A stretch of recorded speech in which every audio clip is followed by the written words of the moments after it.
আসসালামু আলাইকুম ওয়া রাহমাতুল্লাহি ওয়া বারাকাতুহু। সম্মানিত প্রিয় ভাইরা, আপনারা সবাই কেমন আছেন? আমিও ভালো আছি আলহামদুলিল্লাহ। তারপরে বলবো যে প্রচণ্ড অসুস্থ, সমস্ত শরীর পাও ব্যথা। 2-3 দিন ধরে কোথাও যাওয়া হয় না, একেবারে বিছানা থেকে উঠতে পারিনি। তো আজকে খুব একটু ভালো লাগছে, তাই একটু ইসিবিতে আসলাম হাঁটতে হাঁটতে রাতের বেলা। তো দেখি এক ভাই আনারস বিক্রি করছে, তো ওনার কাছ থেকে জাল দিয়ে আনারসের ভর্তা খাবো, আর আপনাদের সাথে কিছু কথা বলবো। এর ফাঁকে উনি ভর্তাটা তৈরি করে নেন। আসলে অসুস্থতা আল্লাহ তাআলার নিয়ামত, সুস্থতাও আল্লাহ তাআলার নিয়ামত। তবে সুস্থতা আল্লাহ তাআলার এত বড় একটি নিয়ামত আমরা ততক্ষণ বুঝতে পারি না যতক্ষণ আমরা সুস্থ থাকি। হ্যাঁ, বড় বড় হসপিটালগুলোতে গেলে দেখা যায়, কলেজ জেনারেল হাসপাতালগুলোতে কত মানুষ কত কষ্টে, কত দুঃখ, অসুস্থে কাতরাচ্ছে মানুষ। তো আমরা যারা সুস্থ আছি বলি আলহামদুলিল্লাহ, কারণ সুস্থতা অনেক বড় নিয়ামত। আর আমরা এই সুস্থ জীবন নিয়ে ঘাটে মার্কেটে বিভিন্নভাবে সময় নষ্ট করছি, আল্লাহ তাআলার শুকরিয়া আদায় করছি না। সুস্থতার নিয়ামত কিন্তু শুধু আলহামদুলিল্লাহ বললেই হয় না। আল্লাহ যখন সুস্থ রাখে, তখন স্বাস্থ্য ভালো থাকলে নামাজের মাধ্যমে দেহের শুকরিয়া আদায় করা, শরীরের শুকরিয়া আদায় করা।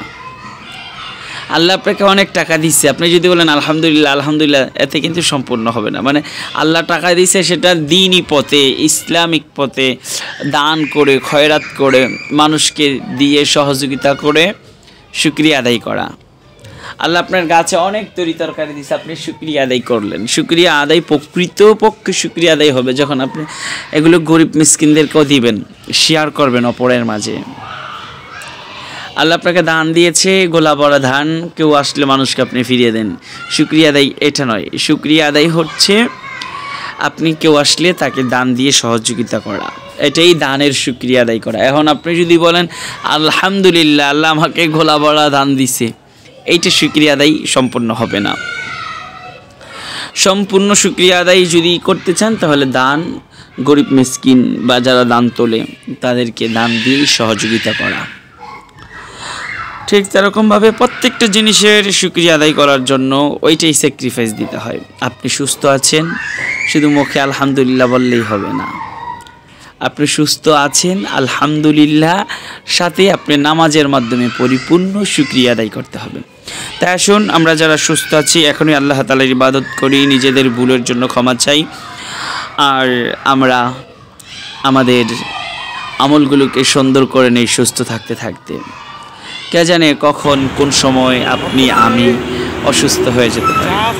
প্রিয় ভাইয়েরা, কথা বলতে বলতে কিন্তু আমাদের ভর্তা প্রায় শেষের দিকে।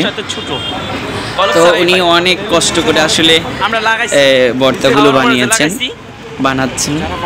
তো দেখবো কেমন হয় আনারস দিয়ে ভর্তা। আমি বলেছি ওনাকে জালটা যেন বাড়ায় দেওয়া হয়। তো এখানে আমি ওনার সাথে কিছু কথা বলতেছি, সে কথাগুলো ধরে শুনবো, এবং আপনারা যে কথাগুলো বলেছি, আল্লাহ আমাদের সবাইকে যেন আমল করার তৌফিক দান করে, আর আমরা যেন আল্লাহ তাআলার ইবাদত করতে পারি, সেই তৌফিক দান করেন। সবাইকে যেন সুস্থ এবং ভালো রাখে। ভিডিওটি ভালো লাগলে অবশ্যই কি করবেন, লাইক কমেন্ট শেয়ার করে দিবেন। অসুস্থ এই জন্য অনেক কথা ভুলে যাই, বলতে গিয়েও ভুলে যাই। তো আপনারা কে কে আনারসের ভর্তা আপনাদের কাছে পছন্দ অবশ্যই জানাবেন। নাম কি জানি তোমার? তোমার কাছে কেমন লাগছে? আসলে অত্যন্ত ভালো লেগেছে, খুবই সুস্বাদু হয়েছে। আসলে আমি আনারস বাড়িতে এনে খেয়েছি, রাস্তায় কখনো এভাবে ভর্তা বানিয়ে খাওয়া হয়নি, এটি ফার্স্ট এবং অত্যন্ত সুস্বাদু হয়েছে। আপনারা চাইলে খেয়ে দেখতে পারেন।